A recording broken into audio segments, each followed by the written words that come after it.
There is a compound that can be extracted from a plant and help to recover areas of the brain that have been damaged, for example, by diseases such as Alzheimer's or Parkinson's. It is in this plant, the Euphorbia Lactea, and they are the scientists from the University of Cádiz who have discovered it. La medicina tradicional ha venido utilizando esas plantas. Que en su látex pues tienen una serie de compuestos que nosotros hemos visto pues, que activan una proteína que participa en la generación de neuronas.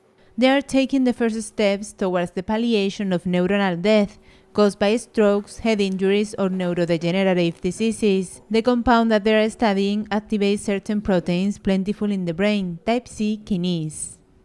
Esta proteína, cuando se activa, favorece la expansión de las células madre y la formación de neuronas. Es el principal reto que tenemos, ¿no?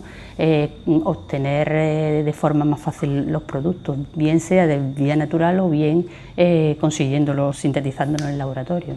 The challenge now is to speed up the extraction of this compound from the plant, concentrated in low amounts, and find a suitable administration system. A lot of work to do in the Faculty of Medicine of Cádiz, and a ray of hope waiting for them.